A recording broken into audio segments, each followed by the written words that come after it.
الشیطان الرجیم بسم اللہ الرحمن الرحیم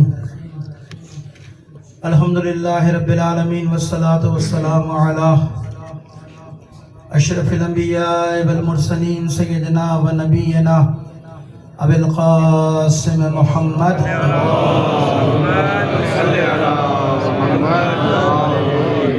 وآلہ طیبین الطاہرین المعصومین المظلومین ولعنت اللہ علی اعدائهم اجمعین من الآن الى قیام یوم الدین اما بعد فقد قال اللہ تعالی فی محکم کتاب مبین وهو اصدق القائلین وقوله الحق بسم اللہ الرحمن الرحیم ومن یبتغ غیر الاسلام دینا فلن يقبل منه وهو فی الآخرة من الخاسرین صلوات بجی محمد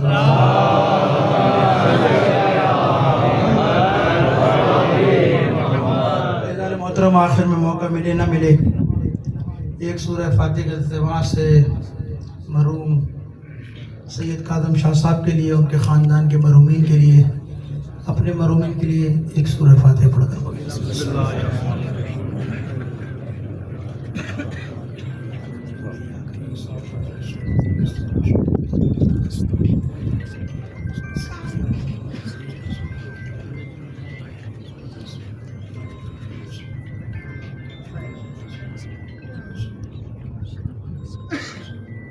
صلوات جی محمد والا محمد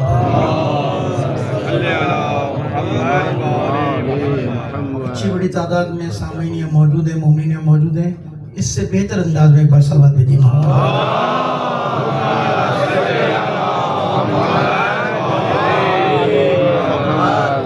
علماء کرام کی موجودگی ہے، علماء حضرات بیٹھے ہیں، ان سے اجازت کے ساتھ انشاءاللہ بیٹھے ہیں، سریوال صاحب بیٹھے ہیں، ان کی اجازت سے انشاءاللہ تعالیٰ فرمائیں گے انشاءاللہ ایک بار مل کر صلوات بھیجیے محمد وعلیہ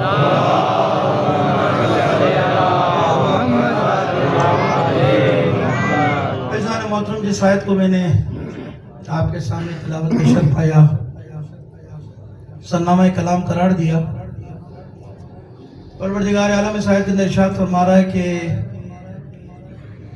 وَمَن يَبْتَغِ غَيْرَ الْإِسْلَامَ دِينًا فَلَن يُقْبَلَ مِنْهُ، اگر کوئی دین اسلام کے سوا کوئی اور دین لے کر آیا تو فَلَن يُقْبَلَ مِنْهُ، تو اس کا ہرگز وہ دین قبول نہیں کیا جائے گا، اور نہ صرف قبول کیا جائے گا وَهُوَ فِي الْآخِرَةِ مِنَ الْخَاسِرِينَ، آخرت میں خسارہ اٹھانے والوں میں، نقصان اٹھانے والوں میں اس کا شمار بھی ہوگا۔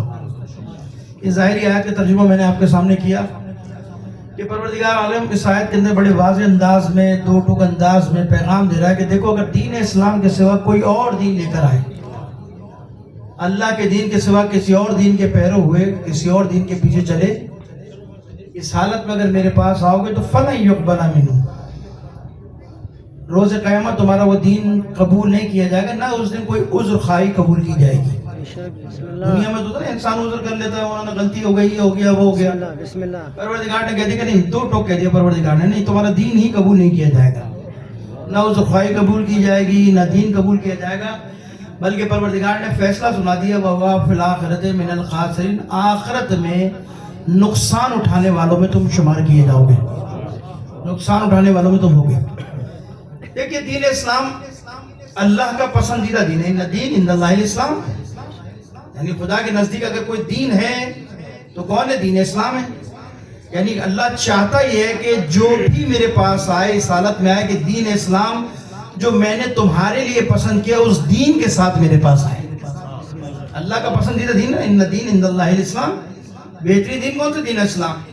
اسی لیے عزیزان محترم، دنیا کے اندر بہت سارے ادیان تھے، ہیں، بہت ساروں کی شواہد تاریخ میں موجود ہے کہ فلاں صدی کے اندر فلاں دین کے ماننے والے تھے، فلاں زمانے کے اندر فلاں دین کے ماننے والے تھے، ادیان کے ماننے والے تھے، ان کی یہ رسومات تھی، یہ طریقہ انداز تھا عبادت کا، لیکن آہستہ آہستہ آہستہ سے وہ ختم ہو گئے، بسم اللہ، بالآخر وہ سارے ادیان ختم ہو گئے اور تاریخ کا حصہ بن گئے۔ ان کی عبادات اور ان کے طریقہ اعتبار جو ہے وہ تاریخ کے اندر کتابوں میں ملتے ہیں، بات ہو کہ فلاں زمانے کے لوگ اس طرح عبادت کیا کرتے تھے، ان کی یہ مذہبی رسومات تھی، ان کی یہ رسومات تھی، اس طرح سے عبادت کرتے تھے، یہ ان کے دین تھا، ختم ہو گئے۔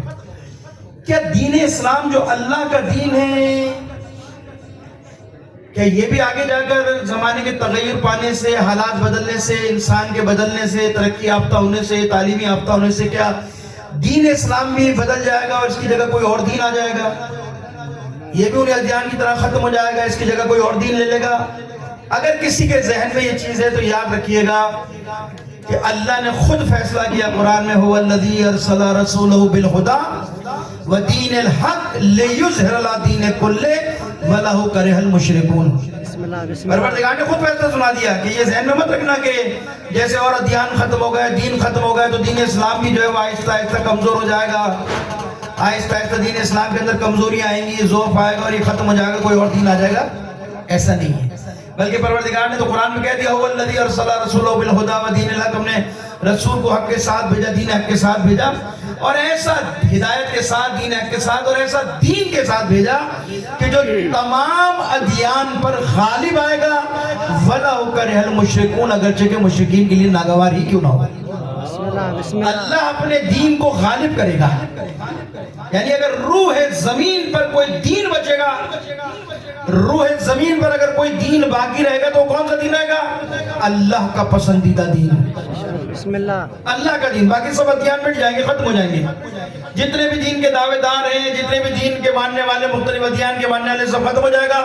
پوری دنیا کے اندر اللہ کا دین ہوگا، بلکہ الفاظ بدل دوں، اگر پوری دنیا کے اندر کوئی پرچم لہرائے گا روح زمین پر تو اللہ کی توحید کا پرچم لہرائے گا، یعنی سارے لوگ خدا کے دروازے پر آ جائیں گے، خدا وحدہ لا شریک کی عبادت کریں گے۔ صلوات بھیجیے محمد وعلیہ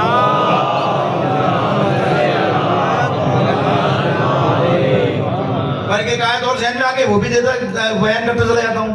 آپ سے وعدہ کیا پروردگار کہ وعد اللہ الذین آمنوا منکم وعملوا الصالحات لا یستخلفنہم فی الارض کما استخلف الذین من قبلہم ولا یمکنن دینہم الذی ارتضی، یعنی یہاں بھی کہا جب ہم صاحبان ایمان کو حکومت دیں گے تو کیا کریں گے؟ اللہ اپنی دین کی بنیادوں کو مضبوط کر دے گا۔ وَلَا نُبَدِّلَنَّهُم مِّن بَعْدِ خَوْفٍ، خوف ختم ہو جائے گا۔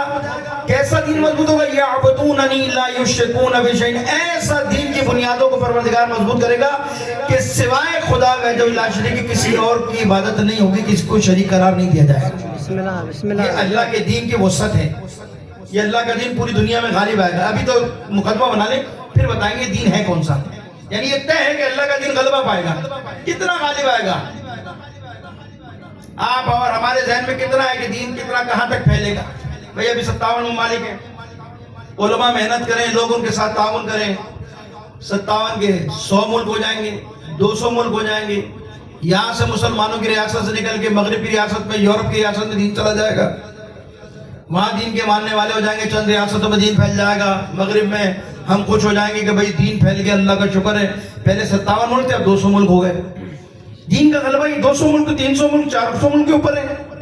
نہیں، دین کا غلبہ انسان حیران رہ جائے، یعنی اللہ جو دین کو غالب کر گیا، ایسے تھوڑی 57 سے 58 ملک ہو جائیں گے، 100 ملک ہو جائیں گے، 200 ملک ہو جائیں گے، 300 ملک ہو جائیں گے اور مسلمان خوش ہو جائیں گے۔ بھئی اللہ کا دین پھیل گیا، پہلے 57 میں تھا، اب 400 ممالک کے اندر لے کے دین کے ماننے والے نہیں۔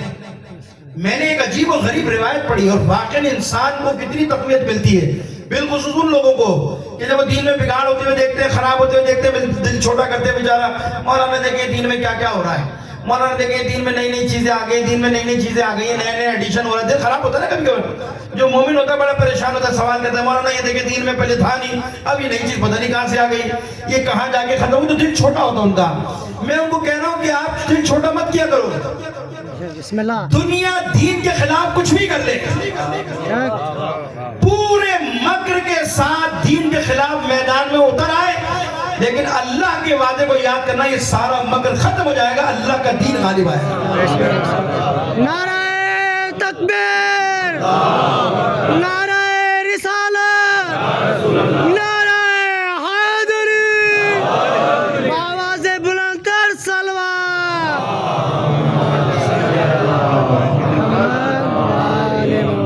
میرا مولوی کا دعویٰ تھوڑی ہے، یہ تو خدا کا دعویٰ ہے۔ دل چھوٹا مت کرو، وَلَا تَهِنُوا وَلَا تَحْزَنُوا وَأَنْتُمُ الْأَعْلَوْنَ إِن كُنتُم مُّؤْمِنِينَ، نہ معذوم ہو، نہ دل ملول ہو، مت پریشان ہو، تم سب سے برتر والا ہو۔ قرآن کہہ رہا ہے مگر شرط یہ ہے کہ مومن بن جاؤ، اللہ دین کو غالب کرے گا۔ کتنا غلبہ ہوگا دین کا؟ کس طرح؟ میں نے روایت پڑھی، یہ روایت ہے امام محمد باقر علیہ السلام سے۔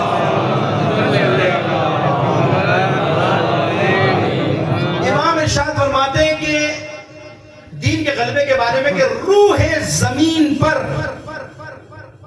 ملکوں کی بات نہیں کر رہے امام، روح زمین پر کوئی مٹی کا گھر، کوئی خیمہ،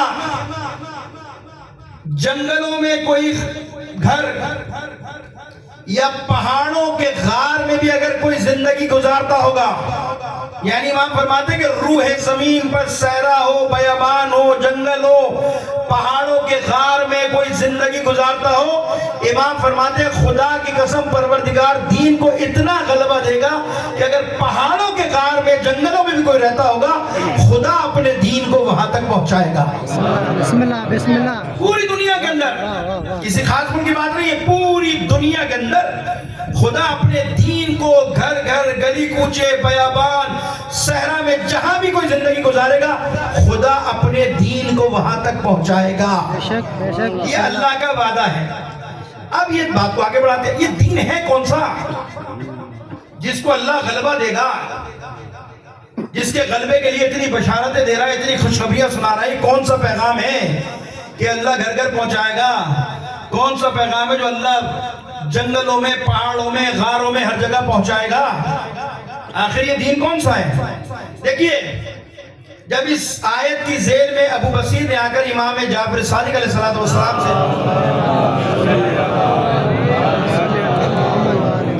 تھکے تو نہیں آپ؟ ایک بار مل کے صلوات بھیجیے محمد والے۔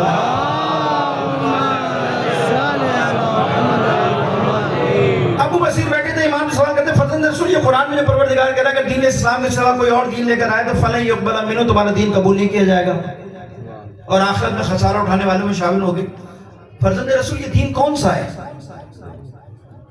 امام نے کہا اے ابو بصیر سن، وہ دین جو اللہ کا پسندیدہ دین ہے، اس کے بغیر اگر کوئی اور دین لے کر گیا خدا قبول نہیں کرے گا اور نقصان اٹھانے والے میں شمار ہوگا۔ تو سن ابو بصیر، وہ اللہ کی توحید کا انکار، اللہ کی توحید کا اقرار، رسول کی رسالت کی گواہی، نماز، روزہ، حج، زکوٰۃ، اور امام خاموش ہو گئے۔ کیا دین بتایا امام نے؟ کہ وہ دین جو اللہ کی بارگاہ میں قبول کیا جائے گا، اس کے بغیر کوئی قبول نہیں کیا جائے گا، دین رد کر دیا جائے گا اور نقصان اٹھانے والوں میں اللہ کے عطاب کا باعث بنے گا۔ وہ کون سا دین ہے؟ خدا کی توحید کا اقرار، رسول کی رسالت کی گواہی، نماز، روزہ، حج، زکوٰۃ، خاموش ہو گئے۔ اب آپ سے میں سوال کرتا ہوں، مجھے بتائیے توحید کا اقرار آپ بھی کرتے ہیں، دوسرے لوگ بھی کرتے ہیں؟ رسول کی رسالت کی آپ بھی گواہی دیتے ہیں، دوسرے لوگ بھی گواہی دیتے ہیں؟ آپ بھی 5 وقت کی نماز پڑھتے ہیں، دوسرے بھی 5 وقت کی نماز پڑھتے ہیں، ہے یا نہیں؟ آپ بھی حج خانہ کعبہ میں کرتے ہیں اور ذی الحج میں کرتے ہیں۔ ایسا تو نہیں کہ حج جو ہے شوال میں کرتے ہو، جیسے کہ ہمارے بارے میں پروپیگنڈا بھی ہے کہ شیعوں کا حج جو ہے وہ کربلا میں ہوتا ہے۔ بھائی ہمارا حج بھی وہیں ہوتا ہے، ہمارا حج بھی وہیں ہوتا ہے، تو لہٰذا ہمارا حج بھی وہیں ہوتا ہے خانہ کعبہ میں، حج کے مہینے میں ہوتا ہے۔ اسی مہینے جو آگے اگلا مہینہ آ رہا ہے اس میں 10 ذی الحج کو، وہاں بھی ہمارا بھی حج ہوتا ہے۔ رمضان میں آپ بھی روزے رکھتے ہیں، ہم بھی روزے رکھتے ہیں، زکوٰۃ آپ بھی دیتے ہیں، ہم بھی زکوٰۃ دیتے ہیں، یا نہیں ہے؟ تو اللہ کے پسندیدہ دین اگر یہی ہے کہ توحید کا اقرار، رسول کی رسالت کی گواہی، نماز، روزہ، حج، زکوٰۃ، تو یہ سارے مسلمان کر رہے ہیں، پھر جھگڑا کس بات کا بھائی؟ پھر لڑائی کس بات کی؟ اختلاف کس بات کا ہے؟ پھر یہ باتیں کیوں کہ بھائی وہ جنت میں جائے گا، وہ جہنم میں جائے گا، وہ غلط راستے پہ، یہ صحیح راستے پہ، میں حق پہ ہوں، وہ باطل پر ہے۔ ہم سرٹیفکیٹ بانٹ رہے ہوتے ہیں دوسرے کو کہ بھائی وہ باطل ہے، یہ صحیح ہے، وہ غلط ہے، یہ سچا ہے، وہ جھوٹا ہے، نہیں نا بھائی۔ اللہ کے دین کا اگر معیار یہی ہے کہ توحید کا اقرار کرنا، تو سب توحید کو مانتے ہیں سارے مسلمان، الحمدللہ سب رسول کی رسالت کی گواہی دیتے ہیں، رسول کا ختم النبی مانتے ہیں، نہیں مانتے؟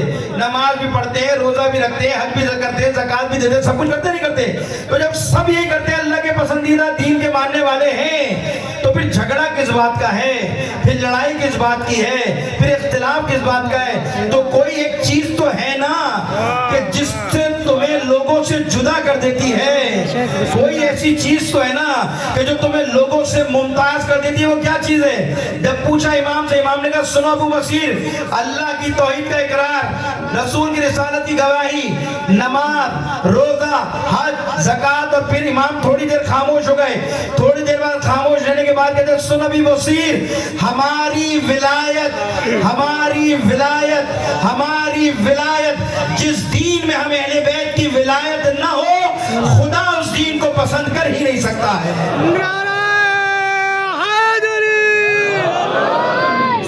بسم اللہ, سلامت رہو, بسم اللہ. معیار کیا ہے؟ اہل بیت کی ولایت. معصوم کہہ رہے ہیں نماز روزہ سب کریں گے, حج سب بجا لائیں گے, روزہ سب رکھیں گے, زکوٰۃ سب کچھ کریں گے, لیکن ان ساری چیزوں کی قبولیت کا معیار کیا ہوگا؟ ہماری محبت اور ہماری ولایت. سبحان اللہ. اور ابھی 2-3 روایت میں آپ کے سامنے پڑھوں گا, پھر نتیجہ نکالیں گے. یعنی یہ طے ہے, یاد رکھیے گا, یعنی اللہ کا دین قبول نہیں کیا جائے گا مگر یہ کہ جس دین میں اہل بیت کی محبت اور ولایت نہ ہو. اب میں ایک دوسرا نتیجہ بھی نکالتا ہوں. یہ جو دین اللہ پہاڑوں کے غار تک پہنچائے گا اور جنگلوں تک پہنچائے گا, بیابانوں تک پہنچائے گا, اگر دوسرے الفاظ میں, حقیقی الفاظ میں اگر میں آپ کے سامنے کہوں کہ وہ پیغام جو غدیر میں لوگوں نے روک دیا تھا ولایت کا, اللہ اپنی قدرت اور طاقت کے ذریعے علی کی ولایت کو پوری دنیا میں پہنچائے گا.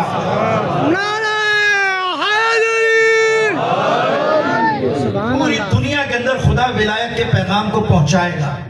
کوئی ایسا نہیں ہوگا جو اہل بیت کا ماننے والا نہ بچے روئے زمین پر. سب اللہ اپنے دروازے پہ لے آئے گا. جو اللہ کے دروازے پر آئے گا وہ اہل بیت کے دروازے پر آئے گا.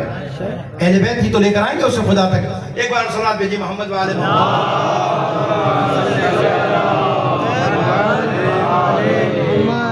یعنی اللہ کے دین کی قبولیت کا دار و مدار کیا ہے؟ وہ دین جو اللہ کا پسندیدہ دین ہے وہ ہے اہل بیت کی, جس میں ولایت موجود ہے. ہر چیز میں دیکھیے دین کی بنیاد جس چیز کو قرار دیا وہ کیا ہے؟ 5 چیزیں قرار دیا نا. جب کسی نے امام سے پوچھا, 7ویں امام سے, مولا فضل رسول دین کی بنیاد کیا ہے؟ امام نے کہا 5: نماز, روزہ, حج, زکوٰۃ, اور آخر میں کہا ہماری محبت, ہماری ولایت ہے نا. یعنی جس کے اوپر دین کی عمارت کھڑی ہے, جس پر دین کا اسٹرکچر کھڑا ہے, کن چیزوں پہ کھڑا دین پورا؟ نماز, روزہ, حج, زکوٰۃ اور ولایت. یہ کہہ دیا تو ختم ہو گئی تھی بات. وہ آگے جانے لگا. امام آواز دے کے کہتے ہیں سن فلکا جی فرزند رسولکم. امام فرماتے سن, ہماری ولایت اور محبت ان تمام چیزوں پر بھاری ہے. بسم اللہ, بسم اللہ. ہماری محبت, ہماری ولایت ان تمام چیزوں پر بھاری ہے. یعنی اگر ہماری ولایت ہے تو یہ نماز, روزہ, حج, زکوٰۃ سب قبول ہے. اگر ولایت نہیں ہے تو کیا ہے؟ کوئی فائدہ نہیں. ابھی اور روایت آگے پڑھ دیتا ہوں. میں نے پیغمبر کی حدیث پڑھی, پیغمبر خدا حضرت محمد مصطفیٰ صلی اللہ علیہ وسلم.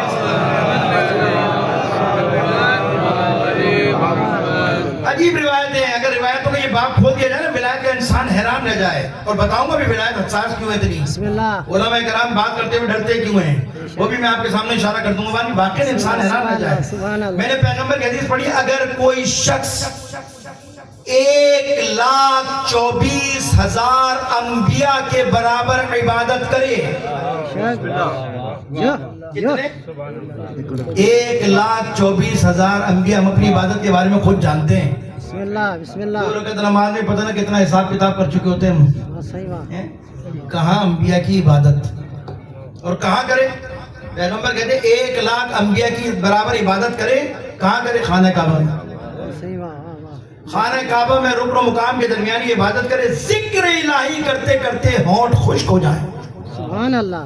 یاد الہی میں گریہ کرتے کرتے آنکھیں خشک ہو جائیں, اس کا جوڑ عبادت کرتے الگ ہو جائے. اتنی عبادت کرنے کے باوجود پیغمبر کہتے ہیں اے علی, اگر تیری ولایت کا منکر ہوا, اگر تیری ولایت اس کے دل میں نہ ہوئی تو خدا اسے ذلت کے ساتھ جہنم میں ڈالے گا. خدا اسے ذلت کے ساتھ جہنم میں ڈالے گا. یعنی کتنی عبادت؟ 1,24,000 انبیاء کی عبادت خانہ کعبہ میں. اتنا ذکر کرے, گریہ کرے, روئے پیٹے, آدھا جدا ہو جائے, معیار دے رہے کہ نبی اگر تیری محبت تیری ولایت دل میں نہیں تو کیا ہوگا؟ خدا اسے ذلت کے ساتھ جہنم میں ڈالے گا. تو دین کی قبولیت کا دار و مدار ولایت, عبادت کی قبولیت کا دار و مدار ولایت, دین جن بنیادوں پہ کھڑا اس میں بنیادی ستون ولایت ہے یا نہیں ہے؟ اب ایک بات آگے کر کے اور بات کو مکمل کرتے ہیں پھر آگے بڑھتے ہیں. اب مجھے بتائیے دین کی تکمیل کا دار و مدار کس پر ہے؟ یا ایھا رسول بلغ ما انزل الیک من ربک, اے رسول جو آپ تک پیغام پہنچایا ہے بھیجا ہے وہ اس کو بھیج دیجئے لوگوں تک. جو آپ پر پیغام نازل کیا گیا اسے بھیج دیجئے لوگوں تک, پہنچا دیے لوگوں تک. اگر آپ نے یہ کام انجام نہ دیا تو گویا کار رسالت انجام نہیں دیا. نبی کا کار رسالت انجام نہ دینا, آدم کی محنت ضائع, نوح کی محنت ضائع, ابراہیم کی محنت ضائع, موسیٰ کی محنت ضائع, عیسیٰ کی محنت ضائع, 1,23,000 انبیاء کی محنت حقارت ضائع. بھائی کون سا کام تھا ایسا؟ نبی نے نماز پہنچا دی, روزہ پہنچا دیا, حج کر کے واپس آ رہے ہیں, حلال حرام بتا دیا, طہارت نجاست بتا دی, اٹھنے بیٹھنے کا استنجے کا سارے طریقے تو بتا دیے. بھائی سارا دین بتا دیے تو یہ سارا دین اللہ کا پسندیدہ نہیں تھا کیا؟ نماز بھیجی, یہ نہیں کہا خبردار نماز نہیں پہنچائی تو دین کا کام نہیں کیا تم نے, روزے کا یہ حکم نہیں پہنچایا تو تم نے کار رسالت انجام نہیں دیا, اگر تم نے حج کا یہ مسئلہ نہیں بتایا تو کار رسالت انجام نہیں دیا. کسی دین کے مسئلے میں ایسا موقف نہیں لیا خدا نے. لیکن یہ کون سی منزل تھی, یہ کون سا مرحلہ تھا جس میں دو ٹوک الفاظ میں کہا اے رسول اگر یہ نہ پہنچایا تو گویا تم نے کار رسالت انجام نہیں دیا, اور کہہ دیا واللہ یعصمک من الناس, ان لوگوں سے مت ڈرنا, ان کا خوف مت کھانا, ہمارا پیغام پہنچا دو.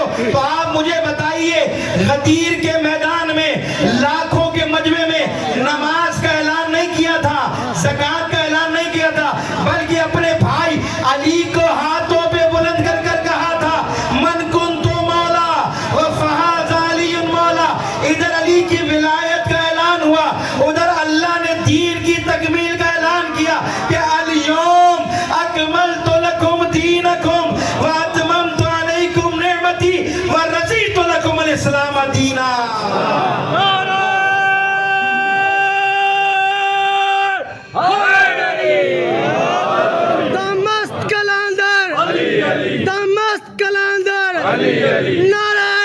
حیدری, بلندر سلام, بلندر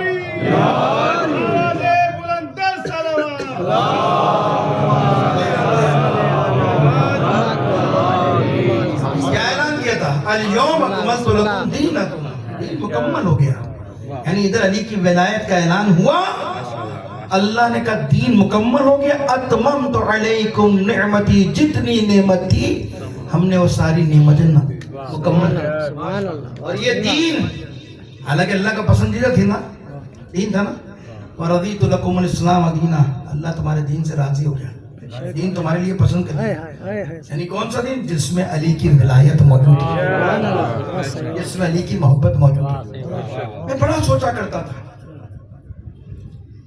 کہ اتنی روایتیں میں نے ولایت پہ پڑھی, میں حیران نہیں. تو بہت ساری روایتیں ہیں, بہت ساری روایتیں, ہر چیز کے بعد ولایت ولایت ولایت. اتنا ولایت پر زور کیوں دیا گیا؟ سوال ہے نا کہ نماز روزہ حج زکوٰۃ ولایت, دین کی تکمیل کا دار و مدار ولایت, دین پسند کرنے کا دار و مدار ولایت, عبادت کی قبولیت کا دار و مدار ولایت, دعاؤں کی قبولیت کا بہت ساری روایتیں. ہر چیز کے بعد شرط ولایت ہے, محبت اہل بیت. بڑا سوچا کرتا تھا کہ ولایت کو اتنی اہمیت کیوں دی خدا نے. دیکھیے ہمارے جسم کا کمال کیا ہے؟ ہم جو حضرات یہاں بیٹھے ہیں, اگر میں آپ سے پوچھوں کہ بتائیے کہ آپ کے ہمارے جسم کا کمال کیا ہے, کیا کہیں گے آپ؟ آپ کا بھی امتحان ہو جائے. کیا چیز ہے بھائی کمال؟ انسان کے جسم کا کمال ہے وہ ہے روح. روح ہے نا. مثال کے طور پر میں ابھی یہاں بیٹھا ہوں, اگر خدا سب کو زندگی دے روح نکال لے تو معظم شاہ صاحب سب سے پہلے ایمبولینس بنائیں گے,